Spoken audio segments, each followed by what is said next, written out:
What's up, guys? We're here with Matthew Derouen, and we caught his speech earlier this morning, and dude kind of just splattered our brains all over the floor. Pretty incredible stuff, man.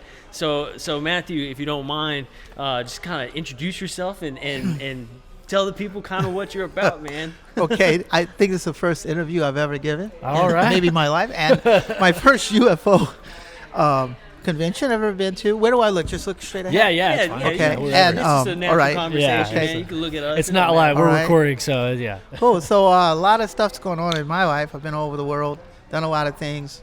I do a lot of technology consulting. Mm-hmm. I've worked with various governments, integrating, working on mining job in Myanmar, Yeah. integrating for extraction, and just endless work I do. We own a couple of companies.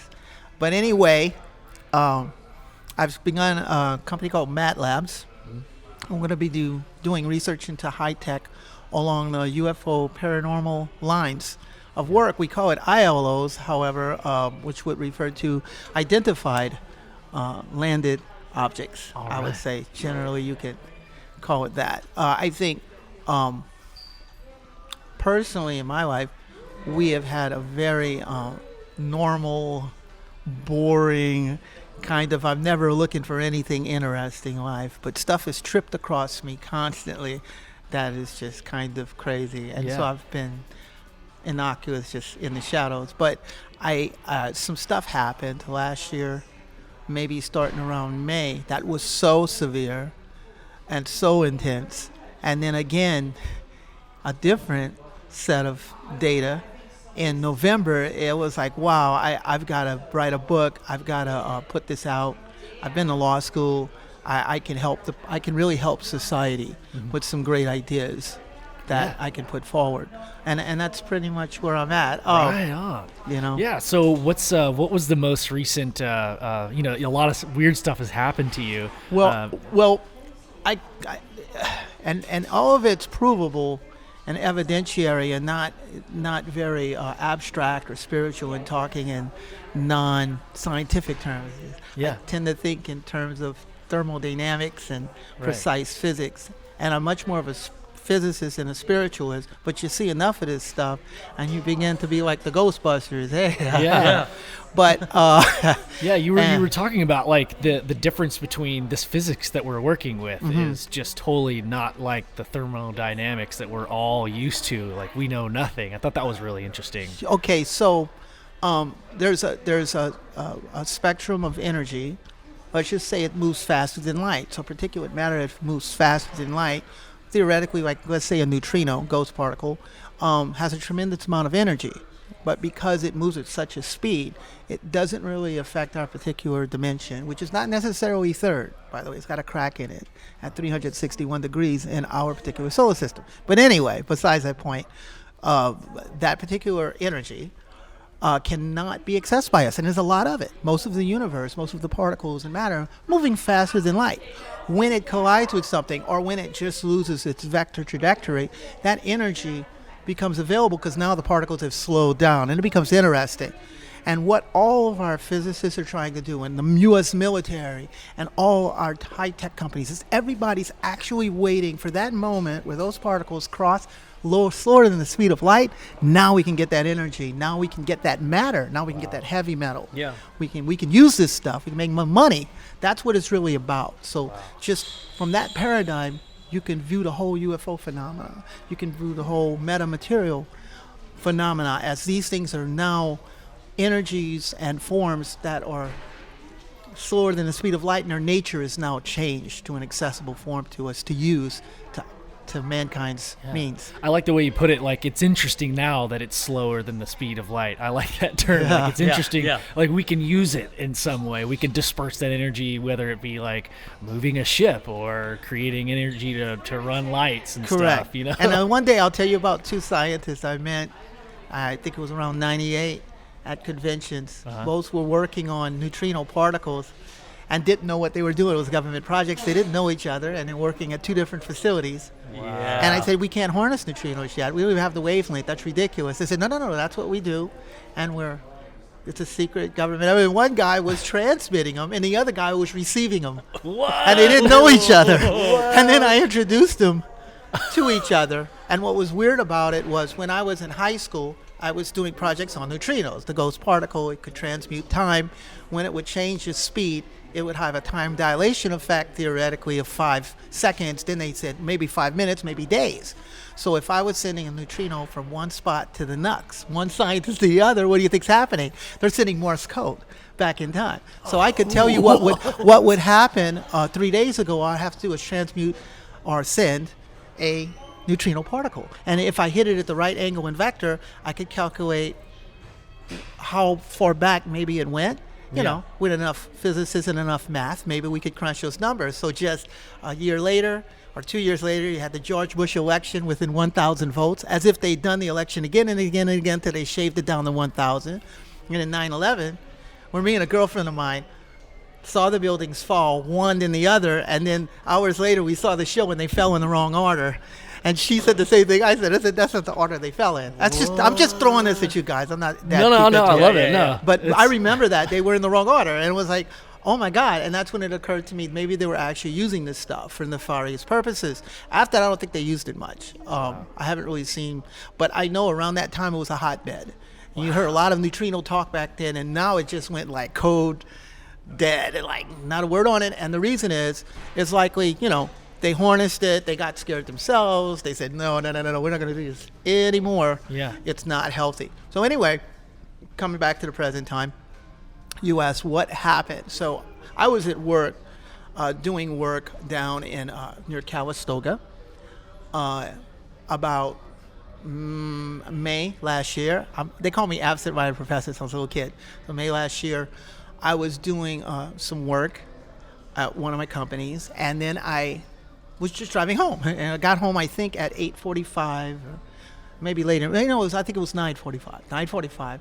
Anyway, sometime around 7:30 and 8, my daughter, who's 12 and kung fu, she's been in a couple of movies I won't name. She's pretty hilarious. She's very smart, very into math. And then my wife, who's Asian and extremely conservative, doesn't believe any of this weird crap whatsoever, no matter what. And then her mom, Lola, who's very sweet, who's like banging on 80. And my son, John, he's 3. He's running around the house. They're doing their own thing. And my daughter's friend is visiting our house. We're sitting in the living room watching TV, minding our own business. Well, their own business. Yeah. And then she said a giant explosion sound, and they play video games constantly, unlike anything they've ever heard on this earth, happened. The metallic, weird, shrieking, scream sound, explosion shook the entire house, and they saw a green orb glowing so bright they could not look at it, 2 feet in diameter, come right up to the window of the living room, right behind them. She turned and looked at it. What are you guys doing? What are you guys watching? Yeah. Well, she turned and looked at it. I'm trying to recall exactly what happened. Yeah. So I don't miss anything, right? She turned and looked at it, the corner of her eye, she said, and that green ball swooped around the east side of the house, which was our main yard, and that side was one of our bedroom was on our master bedroom, which was the window, and my wife was napping inside that room. And so, meanwhile, my wife says she was laying in bed at that moment. My son was laying on the side of her. He saw it and runs screaming out of the room. Ah! And then it changed, and the one she saw, one came in that was 8 feet in diameter, a flat machine. She said it was a machine and heard the same explosion sound, maybe a different one, and it comes up against the window and begins to change colors. And she says, and remember, she's like, does not believe in any of this crap. Yeah. She says it was talking to her, and it was telling her the future, and she had nightmares about destruction of the earth for the next 2 weeks, which is very unlike her, I might add. She's extremely conservative. Yeah. So that's a side story. But the main thing was like, wow, she didn't believe in any of this crap, and here she is, saw this. So meanwhile, Angel runs from the living room into her bedroom to check on Beth. John's apparently already back in the room, laying on the side of him. So the sequence of events is very confusing. And she says, everything okay, it's left. And it made an explosion sound and went straight up into the sky. Wow. The whole machine, whatever it was. Meanwhile, my daughter's best friend is still sitting in the living room. She says a T, green glowing T shape, came down like a sentry and began pacing 6 feet right in front of the entire house, back and forth over the sidewalk. Whoa. And they're still lighted. And before any of this happened, I'm trying to get in the right order, all the street lights went off for 3 blocks. Ooh. We know that because our friends live 3 blocks away, and theirs went off too. Wow. And then later on, when those lights would come back on, they said lightning bolts were shooting out of all the street lamps. Those were brand new street lamps, and 3 were permanently broken. So the city had to actually come and change them suckers. Wow. Now, the real insult to this craft was, which really made me mad, is it shaved off the top of my beautiful antique fence post. It's been there since 1915. Now that, Whoa. Damn. and E.T. owes me a really big amount of money. Yeah. I'm still waiting for my check. Damn. Okay? Yeah. Maybe. Trust me. No, maybe he'll send it to you in the future. Yeah. Because I'll give my address and he can mail it, MasterCard, Visa. I'm cool. Whatever he wants to do. So anyway, all this crap went down and more. Scared the absolute daylights out of everybody. And when I got home, the house is dark. All the lights were off in front of the house. And I go to the kitchen. Everybody's just whispering in Tagalog really low. I'm like, hey, what's up? Yeah. And my wife's like, something has happened. And they're like freaked out beyond imagination. And I'm not catching everything that happened, but a lot went down. Wow. These people aren't easily scared. They don't believe in superstitious crap. Right. None of that. Yeah. To see them sitting in the back doing this, that itself was shocking, but what they described to me was really crazy. Right. Yeah. They saw these things up close. Angel was like, well, it shot out a beam and was scanning us from behind. We think, it's like the sequence of events doesn't make sense. It looked like time stopped for maybe an hour and a half at that house. Whoa. So from the time she left that spot in the living room to the time she got to my wife's room, apparently an hour and a half had passed. Some missing time is also A involved. big chunk. And then the Wow. daylight was still kind of there, dawning. So kind of going down. It was like, daylight? And I'm just driving home from work. My mom was there. So they're telling me all this crap. And believe it or not, I'm working hard. It's California. It's expensive. And I forget about the whole damn thing. I don't care. Okay? Because it's hard. I work a lot. Yeah. So now, fast forward. And I'm trying to remember the month because I'm very forgetful. I think it was October. I had a Chinese security cam robot, really advanced, I put inside the house so I could watch the kids, scream at them when they're not doing their homework. It's beautiful. Yeah. It makes like this beautiful. thunderous voice when I speak close to it. Like, I get a lot of homework done with this little robot. I love it. So like no, she does not know all the animes that much anymore, and it's to think that Chinese little robot can. But the point is it has a security on it, and it was motion detection at certain hours, whatever. It just goes into this mode, and it kept going off. So all year it had been going off, Yeah. and I realized it's broken. I got to throw it away. When I started tinkering with it, I realized, first of all, it's been going into a mode I didn't know it had, infrared. Oh, I didn't know it had infrared. interesting. And so I was like, wow, this is crazy. Let me hold this up in the room here. It was dark that night, and I'm going to hold this, and I'm going to see if it's working right. So I passed it around the room, and Angel was sleeping on the sofa, and above her was the coolest icons that the Chinese cam had generated. It was like those football game little 3D things they insert, and it was like these little orb-like lights were circling over in a figure 8. It was beautiful, perfectly, just like a video game. I was like, this is incredible. Like an It's- augmented reality kind of Yeah, thing? it's making augmented reality. And then I realized a few minutes later, this camera doesn't have augmented reality. That these little things are actually doing a figure 8 over my daughter. Not good. Whoa. And so I sat in the room almost half the night watching them on the camera. And I realized I could record this. And I set it to HD. And I started trying to record them. And they were sentient. They would not allow it. You just get a blurb of them. Or a little clear thing would pass that you could barely see. They even Right. come up to the camera, but you'd see right through. It was kind of weird. We saw the video that you Well, then I sat paused. down. I guess they were tired. It was late night. Yeah. And I was sitting here and said, man, I've taken so many clips now. I can't get these guys on camera. I'm going to sit here and raise my hand every time I take a clip and change my hand so I'll know which clip it is I'm taking, because there's nothing else moving in the video that can identify that segment. So I raised my hand, put it down, raised my hand a few times, did this. Then I went back and watched the clip. And at the other end of the room near the camera, 4 to 6 inches in diameter, probably more like 5 inches, a little orb, bright like a sun, shot up and followed my hand right up through the roof. And then it was such a perfect trajectory, the labs that analyzed it later said this is almost impossible how perfect a trajectory it moves. And the amount of energy just to do the motion it did was incredible. It kept perfect pace with the speed of my hand, almost as if my hand was telling it what to do. My movement, it was following. It was very weird. Oh, wow. So that's strange. we took a bunch of clips of it, da-da-da-da-da-da. We saw what I thought was an orb. I made a really good joke out of it. It was already incredible just looking at the film. So I text a version of it to all my relatives and said, our mom who had passed away is still around and she's watching all you guys. Yeah. And you better behave. And it cleaned up their operation real fast. But then we sent it to a lab and they came back and they said, it's not an orb.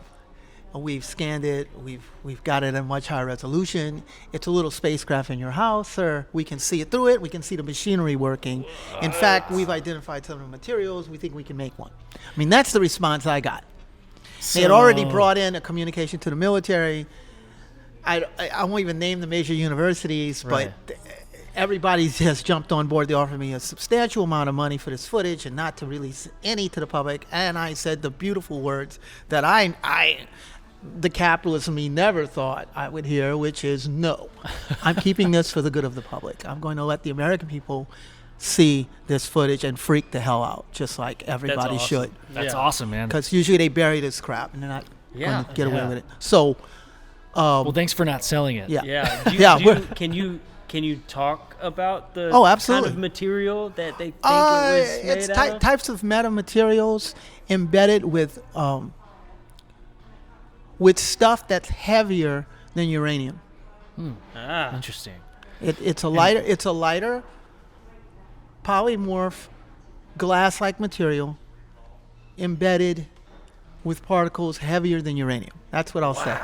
Interesting. And that in itself is so freaky. Yeah, I don't even understand that. But anyway, it sounds they cool. they did some experimentation calculation on many things about it, and they have already discovered apparently reams of information. Wow. And how it actually functions, which is very fascinating. So this object, there were several, and they were different. Right. And we got 28 clips that time of them within 2 days. Wow. And some came right up to that camera. Dang. And they demonstrate these properties. And I thought these were little balls of light. They're not little balls of light. They dropped their mask. Whatever, they weren't hiding, which is odd, and maybe they wanted us to see it. They are not hiding. They are actually coming right up and showing you, this is how I work. This is what's inside of me. You can see through them. It's awesome. Wow. And that's really cool. They're moving very fast, and we've got them. But that's not the only thing that went down. But that's a big part of recently what is going down. When I was a child, at 5 years old, we're originally from Louisiana. So I won't give too many names, but my grandma's sister, it's like we're real people, we're Cajuns from New Iberia, Louisiana. My grandma's sister is, I got to turn off my phone here, is Beyonce Knowles' grandma. Whoa. Whoa. Well, that's cool. And we've related. You're related to the queen. To many other people. And I won't name the guy, but several football players you've seen in the national news are actually relatives of ours. Oh, wow. And then with my brothers and sisters as CEOs and executives of major silicon firms. Right, so they probably assassinate me. They knew I was sitting here today. Don't worry about Charlie, because worry about my brothers and sisters as much, and they're Cajuns, and we do have live alligators in our hometown. Oh yeah, plenty of alligators. Yeah, so we're not like avid UFO convention types. Right. Anyway, but you're interested in the technology. Yeah. And so when I was 6, we lived out by a place called Avery Island, and we would visit my Uncle Calvin's house. And one summer, we had a family get together, like 50 people were in this house, and my job was to feed the bulldog Patches, who was tied to a tree out back, a weeping willow tree, and about 100 feet behind him was like a couple acres of yard spread out, and then 100 feet from him going east was a barbed wire fence that was electrified. And on the other side, they have cattle and old antique relic cars. The year is like 1973, okay? Give you a perspective of how long this is. I was 6. And so I remember looking up at the sky, and above the fence, maybe 200 feet above it, was basically a starship, about maybe 200 feet in diameter, and then it starts changing colors. Whoa. Yeah. And so I run screaming into the house. Ah! Nobody believes me. Wow. I mean, these are Cajuns. They're like, yeah, man, eat some crawfish. Sure, yeah. They live on roulette. And finally, everybody knows something's freaky. Everybody comes outside. It's still there. Yeah. All my relatives, aunts, uncles, sisters, brothers, it's all standing together. Yeah. And we're watching this thing starts changing colors. And I remember when I'm looking at it, I saw colors I have never seen since. I saw colors. And years later, I realized I must have been seeing higher than the spectrum of frequency that humans are allowed to see. But I think it put a lot of messages in my head, like find it, which is weird for a 6-year-old. And then what else happened? So, yeah, I was standing next to Mike, John, Selma, Teresa, Steve. All my brothers and sisters are there. And my mom's there. She was holding my hand, Mary. And she's very religious. These very conservative Cajuns. We're hardcore Catholics, like twice a week. And this whole thing, wrong family. I mean, wrong people, wrong Cajuns. This is so weird for us to see any of this. And anyway, it stayed quite a while. And the last thing I remembered was my cousin Daniel running out of the house to my right. Maybe he was 250 feet away, came out the back door with a shotgun and started blasting at it. And then I remember waking up, standing up, and we look out, and it's flying straight up into outer space. And it was like 5 hours later. Damn. So and my mom was missing still time like again. holding my hand, just the way she was. But I'm waking up, and she's holding my hand. That's what I remember. I remember that. Yeah. And since that moment, everybody changed. My sisters and brothers began to study like crazy and had like photographic memories.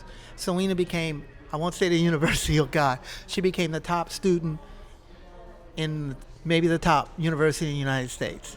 Wow. And she became the fastest graduate in the history of that university and got 2 degrees at the same time and was taken to the White House Wow. for just her graduation from that university. Yeah. And then my brother became the top lawyer from that university, the youngest lawyer in Silicon Valley history that was an executive at a software firm. And then my brother Steve became a nuclear physicist for the Navy and like invented all. So everybody kind of became like, whew, You got to download. from just like Cajuns in the swamp. Yeah. Everybody became this kind of thing. You Yeah. know, this energy exploded out of the whole family, and Right. just they're still going today. Wow. So That's incredible. some of them. So you guys got to download or some kind of like upgrade or something like that, you know? Well, my sister runs like a multi-billion-dollar hedge fund. I mean, come on, from the Right. swamps with alligators to there, and she's still running it. Wow. And she's insane. I mean, so they've achieved things, Yeah. and I don't know if it's because of that, but damn, Yeah. a lot changed over the years. So I saw stuff since then, and it's been quite a trip, man. Yeah. It's been quite a trip. Man, your story is awesome. So dude. when this That's- thing came it's to the winding house, roads. what really, really alarmed me was the changing color thing in the window. My wife told me. I never told her Right. about this stuff.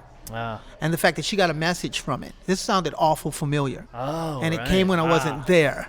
Yeah. So then, now I was tripping. Uh-huh. And I was like, oh, SpaghettiOs.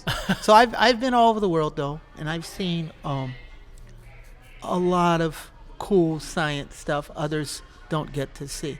We filmed the object and the most recent stuff, and now we're analyzing the lab, and you can compare us to somebody like the TTSF to the Stars Foundation. I'm sure they play good guitar, Yeah. but TTSA, yeah. most of their technology is just the military's looking for, like the government's looking for a putz. By law, if I have, let's say I had alien technology, I'm the U.S. government, okay, which supposedly doesn't exist. But if it did, by law, I'm supposed to give it first to hospitals with the first order of prescience of need. The second one, those universities that work with us were supposed to get that technology and other universities. Okay, thirdly, then private companies maybe that do social work. And finally, students and us, the private citizens, are supposed to be able to bid on that technology that the government has developed with your tax dollars. Right. That's not what's happening. Yeah. They're getting on the golf course and they're giving their good time buddies Yeah. your tax dollars in the form of whatever they gave free. Patents and just so when technology. TTSA gets this stuff, it's all ready. They're just looking for a putz to filter it through to legitimize the existence. That's something that's not supposed to be around. And TTSA So, okay, I is the play putz. rock guitar and I get some meta materials, and 6 months later, I have a contract with the U.S. Army and funding by Vivaldi Capital, which is backed by, I think it's called Street State something, which has 31 trillion in assets. Wow, right? And I've got an Army contract and I play guitar. So, it's a putz. They're looking for a putz. It's the same thing. And this sounds insulting, but it's not. Bigelow, it's just a putz. Doesn't know anything about science. They probably had inflatable alien technology they extracted from somewhere. It inflates, it floats, it goes in outer space, it makes a good habitat. Hey, we'll transfer it through this guy. Wow. But we're supposed to be sitting at government auctions with little paddles in our little grubby, furry hands, all of us, bidding on this stuff. Right. And look, nobody's paying attention to my little paddle. I'm still waving it. And no one gave me even an opportunity to bid on this tech. So what's going on here? So there you have it. Yeah. It's a pattern. Yeah. So you spoke about like, okay, so what do we do about this? And you said we should write up a bill. Okay, so I came up with the idea right? when Lorian, who I met, I went and saw her at a MUFON meeting for the first time just 3 months ago. Yeah. And I had to talk to somebody to get another perspective on what's going on on this stuff. Yeah. So it's like, look, why did these guys show up? Why am I allowed to see this stuff? Why? What? Yeah. I'm just busy trying to do some career stuff and all this happening. So Lorian was so sweet. I talked with her. And then she said, hey, I'm going to storm Area 51. What? Really? That's cool, man. So I got on Facebook and I was watching the whole storm Area 51. I was kind of upset. I said, all of these guys, for the first time in American history, you have a significant amount of the population getting together on the UFO issue and acting together. I don't care if you run through the desert naked or whatever you're trying to do. At least we're all together in this. Right. And you're realizing we're U.S. citizens and we're together on something. And this is an intellectual war. We're not just fighting for better jobs. We're not just fighting for lower taxes or retirement or health care. We're actually fighting for something for the good of humankind. It's like World War II. And we're all in this. And these dudes are running through the desert for ridiculous reason. And it'll never happen. But it's cool because they're highlighting maybe a need. Yeah. So I was like, this is cool. And I was calling Lori and I couldn't get through to her in the desert. So I got on Facebook and I started like just watching the chat, and it was ridiculing the whole thing. It was like this joke. We're going to sell T-shirts. I was just like really upset. So I made like this thing. And I said, you know what? I got a great idea. Why don't we just pass a freaking law? Because I've been to law school, okay? I was like, why don't we just pass a law that says all technology exuded from alien craft, otherworldly technology, alien biological entities, anything that's unusual, we'll pass a law.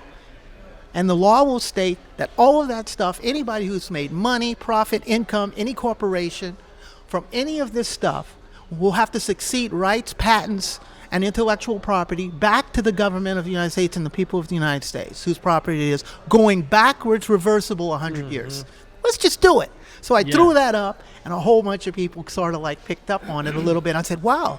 They reacted, even though they were talking about crazy stuff like let's buy T-shirts and little green alien heads. Right. Everybody kind of thumbed up that idea. Yeah. So I came today. One of my ideas was just going to tell you guys all the technology I've got and things that's happened, and I've gathered an incredible amount of information with great efficacy, very specific information and data that can teach people a lot here about their needs and what they don't understand. I think I've got a lot of answers for people. Yeah. But the crazy part was people had picked up this legal idea. I was like, wow, they went for it. And so it's like, I came here today and I mentioned it at the end of my speech, and I've talked to a couple of senators quietly and friends of my sister in politics and stuff, and they're kind of like, yeah, we'll introduce a bill if enough people want it. That's cool. And the bill will simply state, and I've got it written out that, all rights to UFO tech, we don't care if UFOs are real or not, we don't care, What we care about is you've made money off of this, and this was public property. So Yeah. guess what? All the money you've taken in the last 100 years, and all the things you've done, all the fun you've had, woo, party's over, man.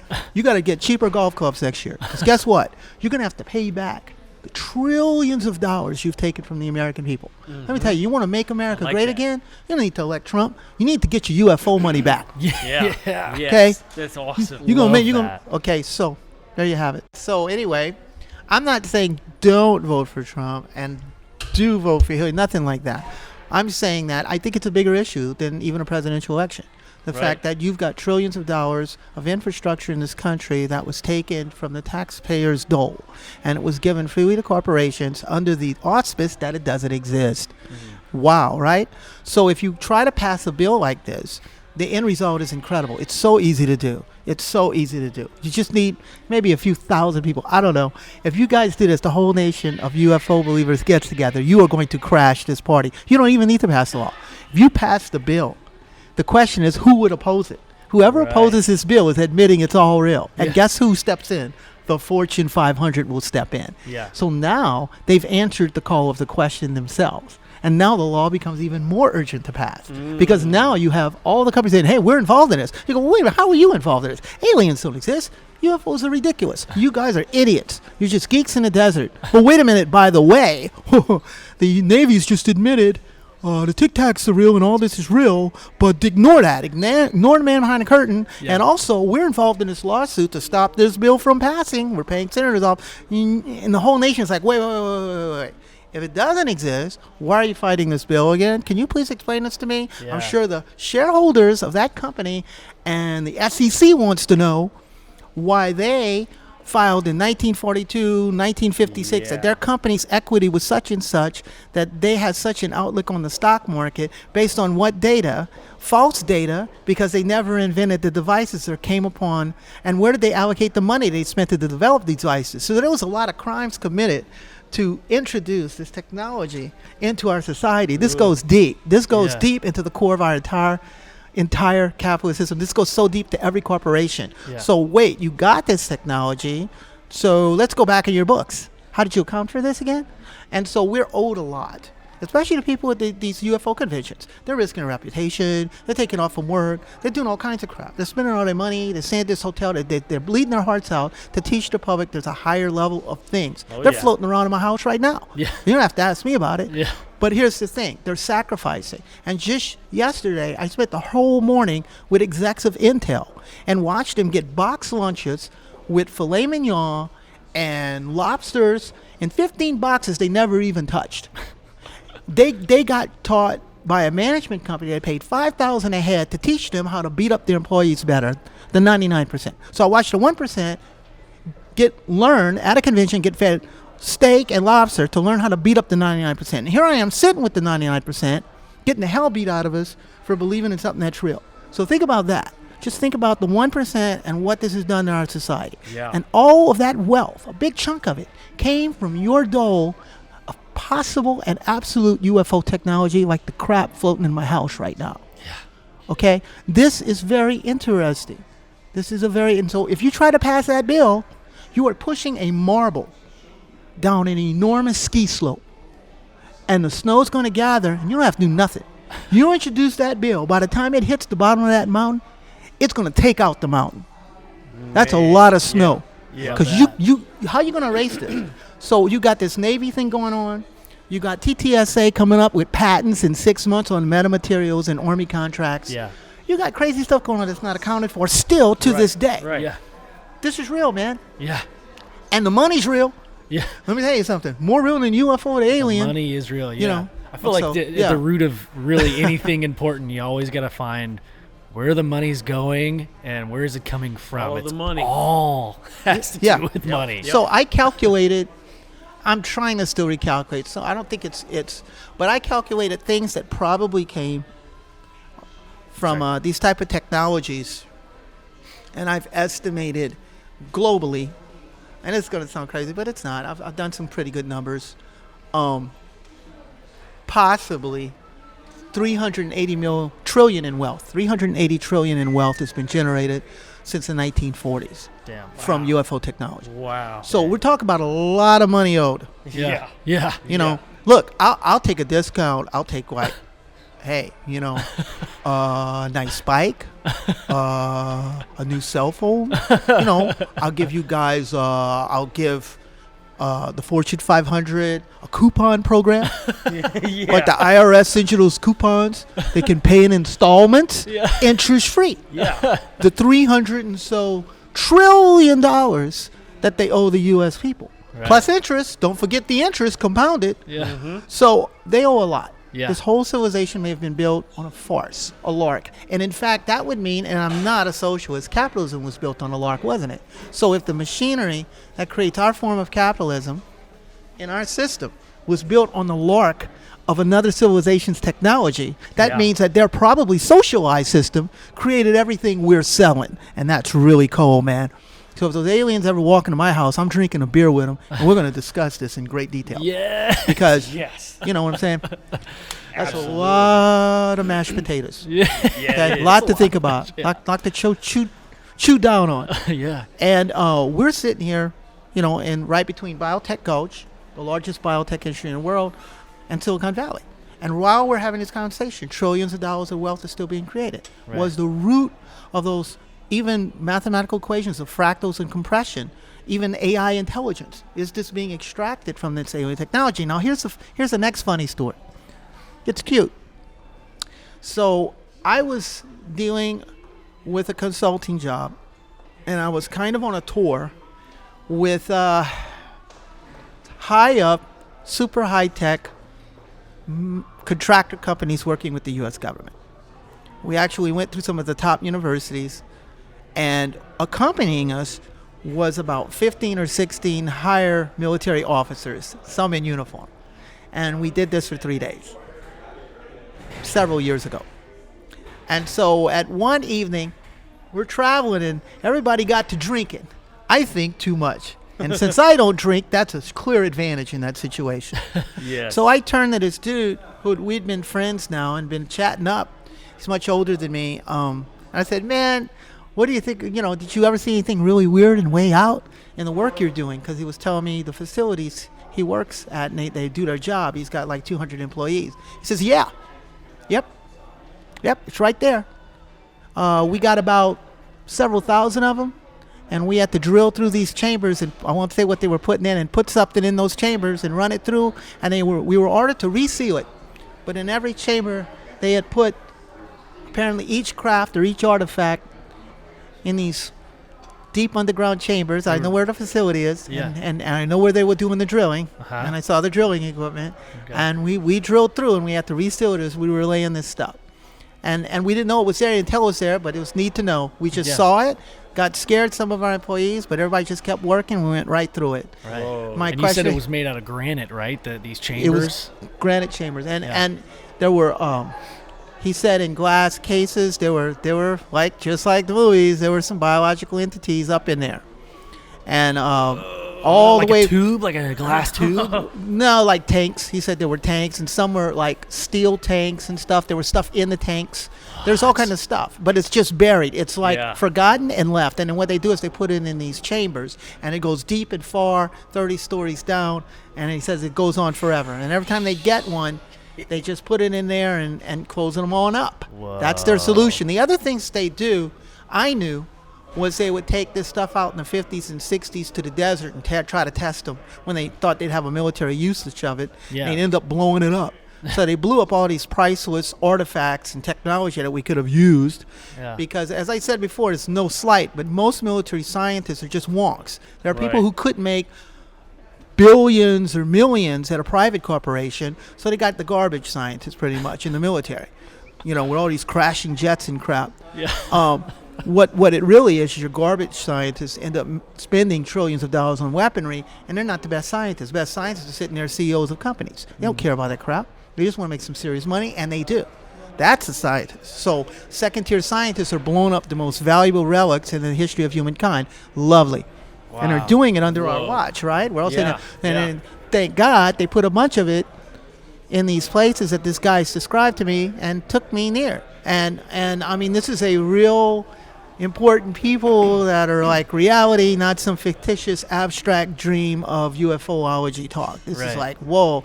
And I didn't really want to mention this today, but I think it's important to mention it. It's important to mention I know where the stuff is, and I know exactly where it's located. Yeah, they got thousands of them. They got thousands of ships sitting down there. It's important to let the public know this, because nobody else will, and everybody talks in these ridiculous riddles in this industry, and it's a joke.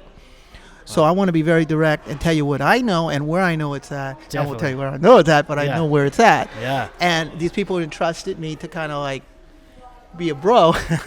But I was like, wow, this is better than the TTSA with all their weird talk and mysterious and taking capital from Lavares, and we got 30 million we blew in 6 months. We don't know what on. Yeah. I haven't been paid a dime. I haven't made a dime. Why would I even mention it? And I know if my brothers and sisters ever find out, I'll probably be dead. They'll probably bury me in granite right alongside of them. So you don't have to worry about nothing. Okay, so I'm saying this today because I really want to help, and I really think we need to pass that bill. I really think everybody in UFO needs to get together and kick some serious ass. Don't run through a desert naked. Run to Congress and pass this damn bill, and get together and make that damn bill and kick some butt. And I guarantee you want to take on the Fortune 500, you want to change the world today, you don't need to do nothing but pass that bill. You're going to see everything go into automatic. Everything's going to go into automatic. You don't have to wait for nothing. That's awesome. The reaction will be visceral and vicious. It'll be beautiful. It's a Mona Lisa. That's great stuff, this was man. beautiful, man. Yeah, that Thank was you great stuff, so man. much. Thanks for Damn, dude. Welcome, chatting guys. Just with blowing us our today. minds. I know. That's great, man. That's great. Okay, guys. Well, we'll definitely have to stay in touch, man. Yeah, I want to do a longer just, podcast. Sure. You could do like a call in or something. Sure. Yeah, that'd be great. That'd be great for the show, awesome. man. Yeah, but definitely, awesome, man. Well, thanks for stopping thank you, by guys. today. Appreciate Thank you, guys. And hope you guys enjoyed that, man. Yeah. And we'll catch up with y'all here in a little bit, all right? Take it easy. Take it easy. Take it easy.